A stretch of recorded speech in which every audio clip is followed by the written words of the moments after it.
Hello and welcome back to our Pokemon Desolation playthrough. This is part 16, and last episode we had ourselves one incredible match against the gym leader, Darren, the flying type gym leader, who honestly had a really cool team, really cool terrain effect, but we did manage to win on the second attempt, which we won't talk about, but we did win, and that means we have ourselves a strong team, okay? We have ourselves a reasonably strong team here. And I imagine I'm probably going to be using most of these team members for a while. So, that means it's time to play around with some pain, okay? Why do those things correlate? I'm not entirely sure, but they do.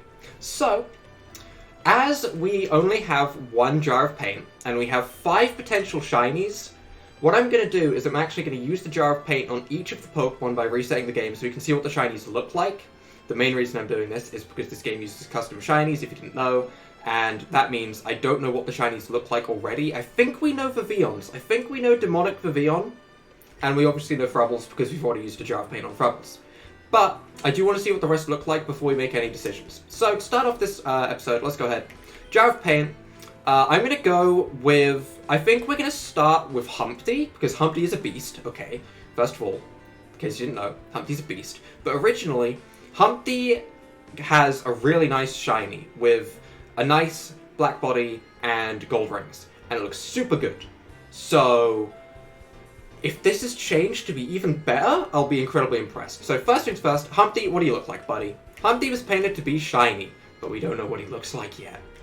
It's a mystery. Oh, is it still the same? Oh, wait. Oh. Okay, so what we see on the in-game screen isn't quite what we see as the actual shiny. I really like that, though. That really gives off an impression of, like, magma, if you know what I mean. That is a nice-looking shiny.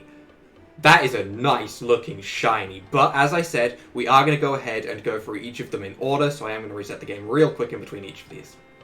Boop, boop, like so. So this means that we have our jar of paint back again. It's a little bit cheesy to do it like this, I fully understand that, but at the same time, if I'm going to be using these Pokemon, I want to know what I'm getting. So second up, I guess we go with our starter. Now normally, Krokorok, Crocodile, and Sandile look disgusting with their shiny, okay? They turn into this horrible sort of dark brown, I guess you would call it.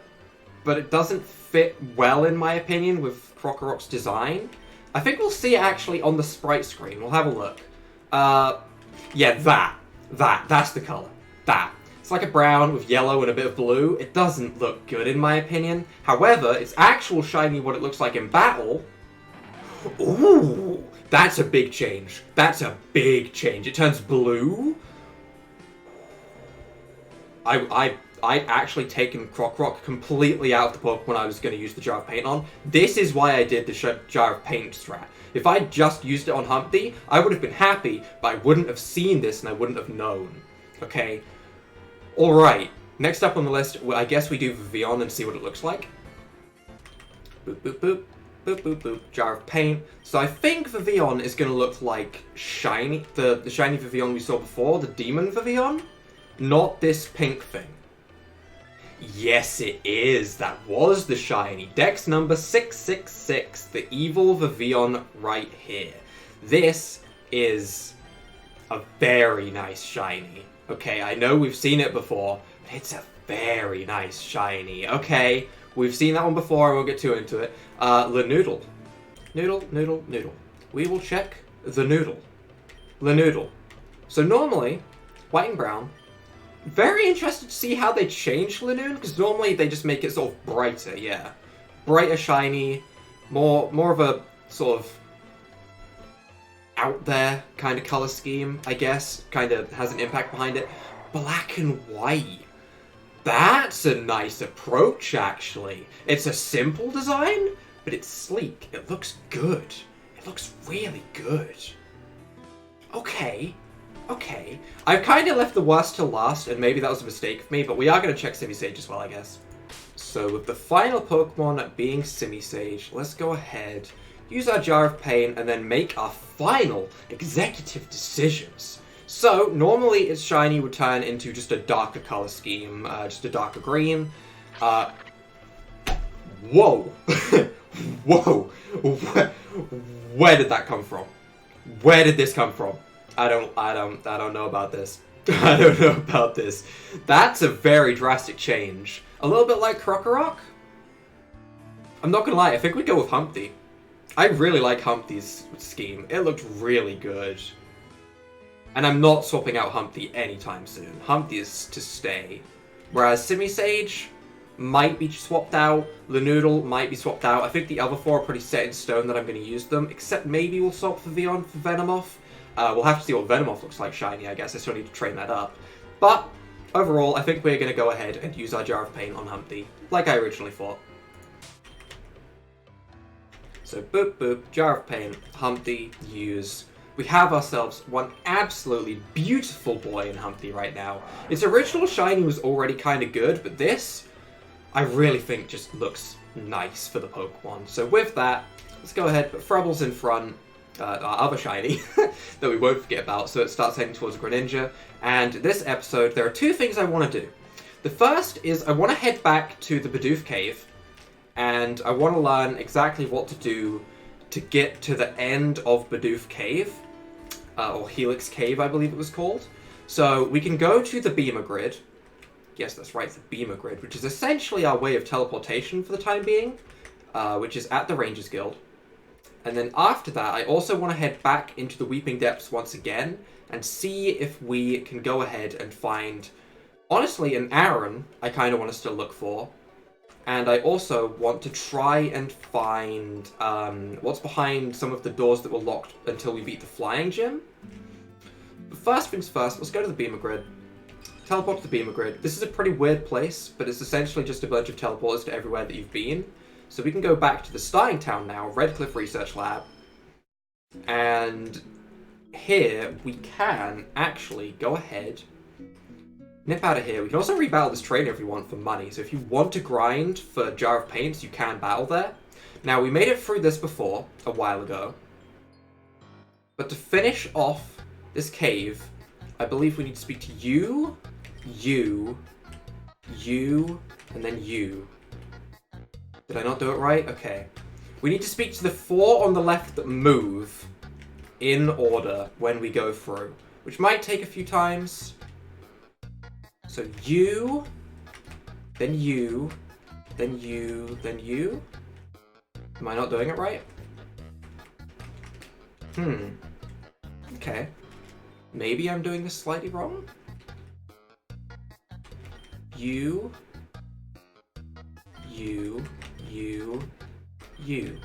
The Bidoof noticed you. You hear a door open. So just basically make sure you don't click on this one because I think that's classified as a middle one that isn't west, I suppose. And then with that, we get through to this final room, which isn't what I was thinking was going to happen. I thought we were going to have a chance to either capture a blue Bidoof, which I assume is just the shiny in this game, or an Omanite.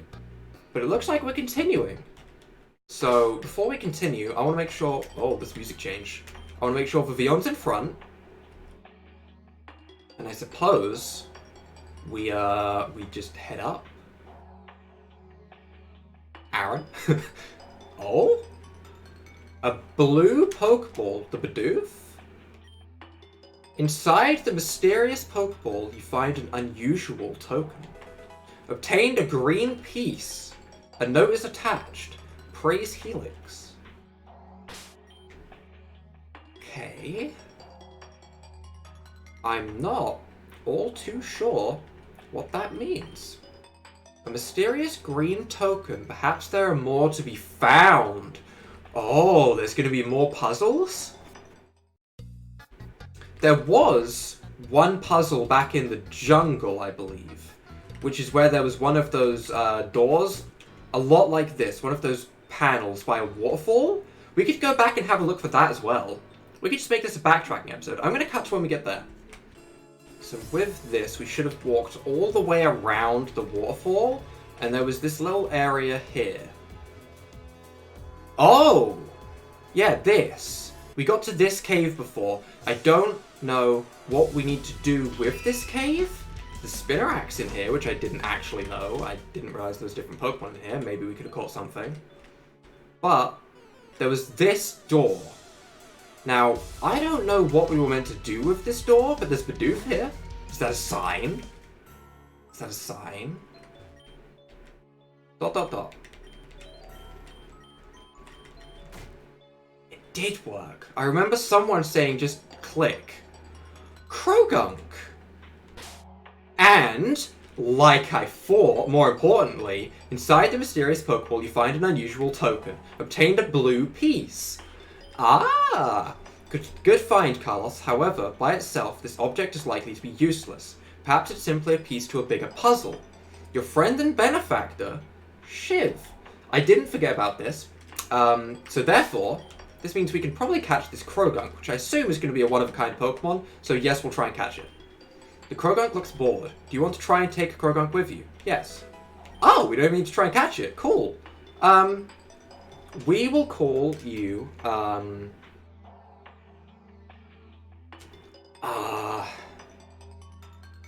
do you call a Krogunk? It's not... Trying to name off of the name Krogunk isn't particularly good. I don't know, I just don't like its name. It's Croak and Gunk. It's not the nicest two things to try and base a name off of.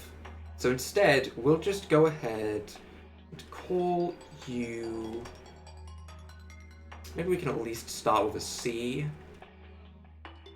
Maybe not, I can't think of anything. Let's call you... Wow, I really can't think of anything for Krogunk.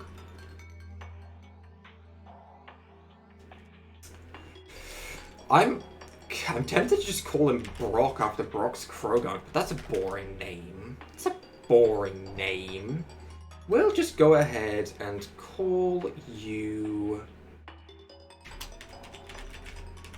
We'll call you Chicken Strip. There we go. That's a better name, right? Krogunk joined your team. Beautiful. Right. With that, let's go ahead and go check him out in the PC back at the Rangers Guild or something then, I guess.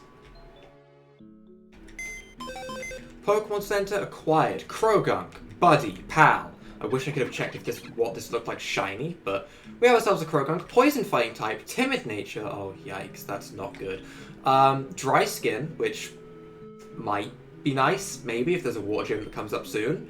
IVs aren't great, honestly, with Suck Punch, Low Kick, Dual Chop, and Ice Punch.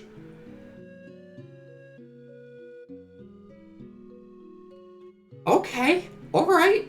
So, Chicken Strip doesn't mess around with its moveset, at least. Its moveset is nuts. Alright, with that, though, let's go ahead, head back to the Rangers Guild, and decide what we want to do from there. Actually, before we do that, I think there's a room in here that I haven't been in. Yeah, this room.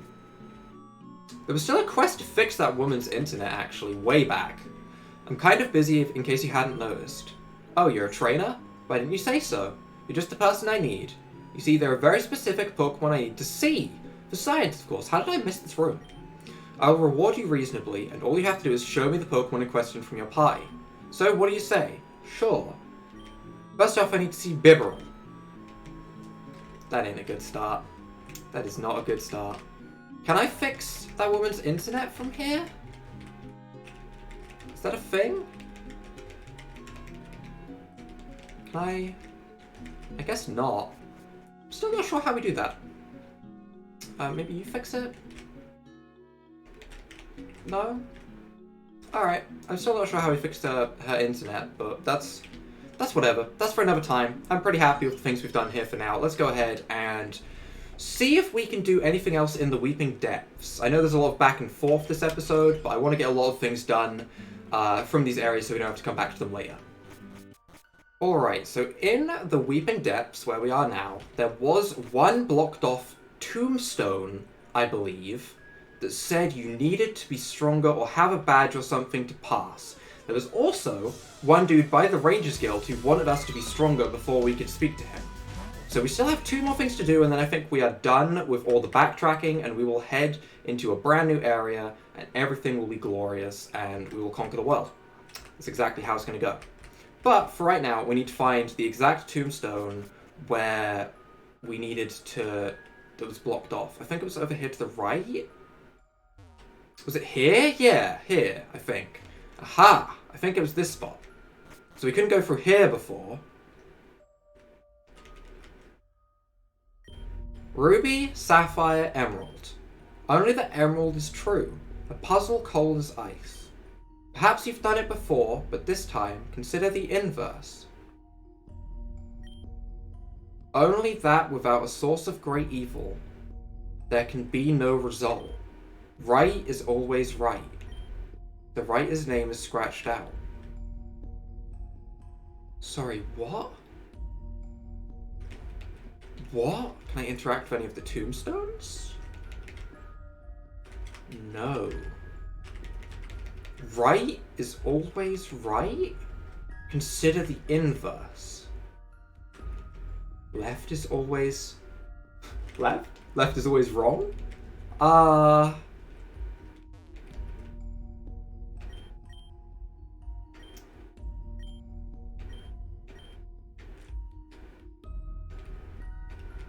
What on earth is this? How big brain do I have to go for this? I don't think I have the big brain needed. So if we come in and immediately go to the right. No. I'm going to try just walking in and clicking on random tombstones. This is a terrible idea. But you know what? We're going to do it. We're going to do it. Maybe it'll do something. I don't know. Probably not. We're going to click on all of the intact tombstones, I guess. I get the feeling this leads to a puzzle piece. Especially as they said ruby, sapphire, emerald. We've picked up blue and green so far, which would leave us with red if that was the case, meaning ruby. Might be overthinking this, might be something totally different. We might pick up yellow. Who knows? But I imagine we still need to find a ruby. I mean, we have a green piece. Could that imply emerald? I don't know. Right, this is the far right. Okay. Okay, I don't think that's working. I really don't think that's working. Let's think this through. Ruby, sapphire, emerald. Only the emerald is true. A puzzle cold as ice. The air is cold here. Does that have anything to do with it? Probably not. The emerald is true. The emerald was the third one in that sequence. Perhaps you've done it before, but this time consider the inverse. Are they talking about like the graves? With like Conrad or whatever it was? The graves from out here? Where we like went to pick up who was true? Is that what they're getting at? That could be it. The air is cold as ice here. Really, really struggling to think, to be honest. So who was right before?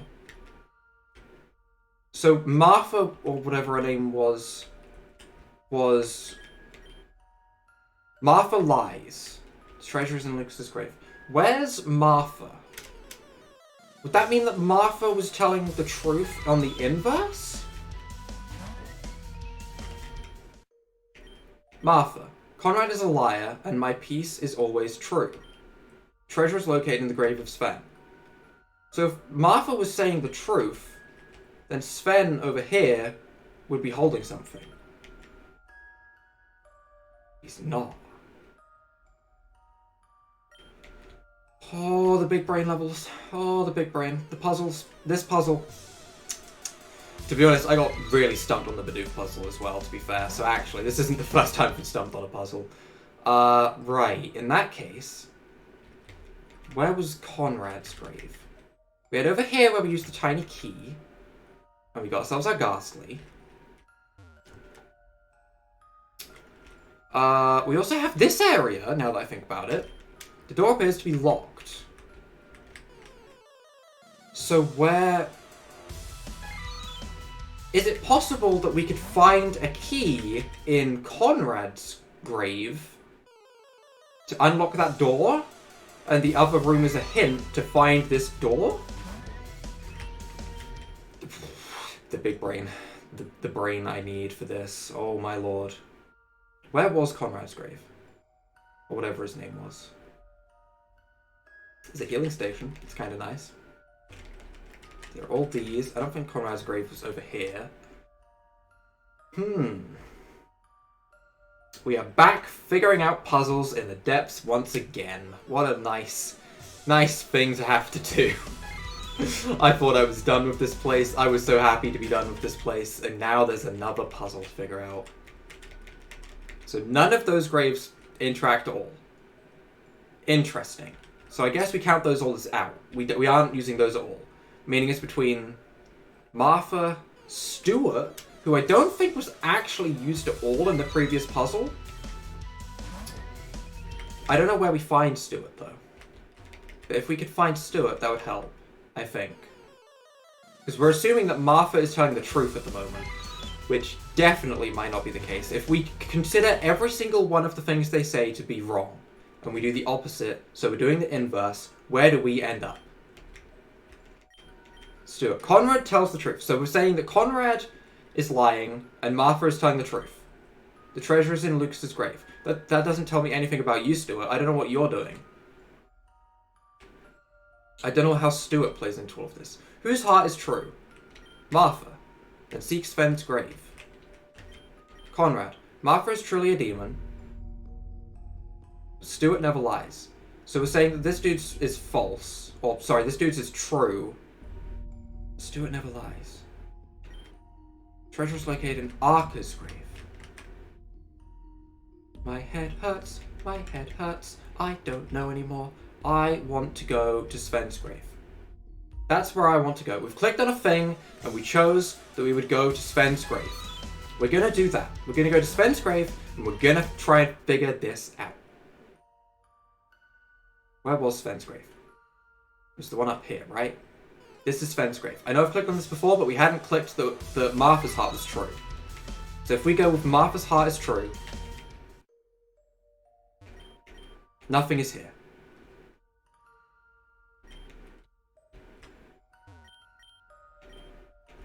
I don't even know where Lucas is. Where is Lucas's grave? Who is Lucas? When did Lucas get involved? So confused. Are you Lucas? Lucas's grave. Nothing is here. What do you mean? What do you mean nothing is here?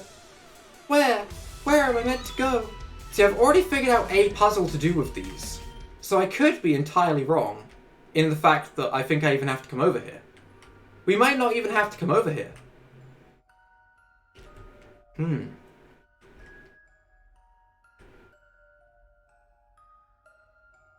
thinking. Whose heart is true? Stuart. And seek Lucas's grave. Alright, we're going to Lucas with this one selected to see if anything else changes. If nothing else changes, I'm just going to cut to when I've actually got onto something, I guess, because I'm probably going to be here for a while. Lucas's grave, nothing's here. I'm going to cut to when I figured something out. Alright, so the Weeping Depths was completely over my head, apparently. I even followed a step-by-step guide and still couldn't find, apparently, the Aaron that is in there. But now that I know that it is an Aaron in there and not a piece as far as I'm aware, I do think we're going to just skip over it and not worry too much, because honestly, Magnemite, just as good as Elekid. I thought it'd be nice to use an Electivire at one point, but you know what? I can't do that puzzle. So instead we have this one dude who just says come back when you're stronger, dude. Okay, so I guess we don't need just 2 badges for him.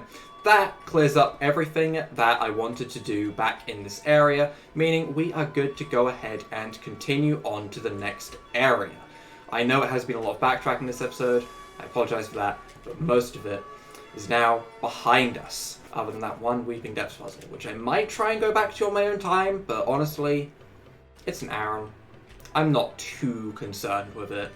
It's a nice Pokemon to have, sure, but I just don't think it's worth the trouble. Unless I find out there's a piece in there, I am not heading back there anytime soon. So, last episode we did go ahead and defeat Adarin, as I said at the start, which means we now have access to this area. Yeah, you've moved to the side. Adarin said you can come through here. You must be super tough. That's us, super tough. Celeste Labyrinth. Spice Powder? We can't walk through there, good to know. Okay, we've got Spice Powder over here, meaning we might get Vile Plumes. That would be interesting. However, it's also a Labyrinth, which means I'm probably about to be stuck in here for a very, very long time. I'm gonna assume the worst. My directional skills aren't good. I'll be honest, they're not good. But we do have ourselves a couple of trainers. Camping is powerful, and camping in the middle of a maze, interesting. Honestly, Seems like this dude's got things sorted out. He knows the way. He does know the strategy, if you will. Draining Kiss on the Murkrow should do a good amount of damage. We're going to bop it. Probably going to get hit by a flying type move. We're not. I'll take it. I'll take it. Draining Kiss is going to give us a bunch of HP back, which is nice. So yoink, mine now, gimme gimme. Ooh, we got a lot of HP back, actually. Okay. Okay, you know what? I'll take it. I'll actually take it. We also have a Phanpy coming in. Phanpy can get hit by a War-type move. I do want to get a Greninja, because I want to see what the shiny looks like. But also, I do want to make sure that everyone gets kind of similar XP, make sure no one's too far ahead. It's like a confliction deep inside of me. Do I just over-level my Greninja as much as possible, or do I try and keep things balanced? I don't know. Let's just head as far north as we can. As my directional skills are going to be terrible anyway, there might be islands in here that stop you just sort of hugging the left wall technique. I'm just... Oh, there's a Pokeball. That's a good sign. A Miracle Seed. We could give that to Simisage, I suppose. Better than having nothing on Simisage. Seed Bomb will do a little bit more damage, which is nice, I guess. It's not the most essential thing for our team, but it's nice. We do have a Soothe Bell, which honestly, if we were using Bidoof right now, I would give, definitely. But we aren't using Bidoof right now, so it doesn't matter to me at all, as we don't have any happiness benefit. I'm still kind of sticking with the head north technique. It does seem to be leading me to my first dead end. Oh boy, are we going to be stuck in here for a while? Very possibly. Very, very possibly. Wooper is in here. That beautiful smile. It's thinking evil thoughts. I'm going to tell you, that Wooper is thinking some evil thoughts. Don't trust him. Don't trust a Wooper. Don't trust Gulpin either. These aren't trustworthy Pokemon. The more derpy they are, the more evil they are on the inside. Pyukumuku, terrifying. Terrifying creature. But, let's go ahead. Change my strategy a little bit then. I guess we're going to head to you. You don't battle me. Why didn't you battle me? Is there a reason why she didn't battle me? Should I have spoken to her? Maybe. Am I going to? No. No, I'm not. That simple. Alright, what's up here then? As this leads to a new northernmost part. Oh? Have we made it through? I think we have. Well, there is Ava and Scarlet. So I think this is where we're going to wrap up for this episode. We've got all of the backtracking done. We've made it to Ava and Scarlet. So if you guys have enjoyed this episode and all of the shinies and things that have happened, leave a like down below, hit that subscribe button, and without further ado, bye!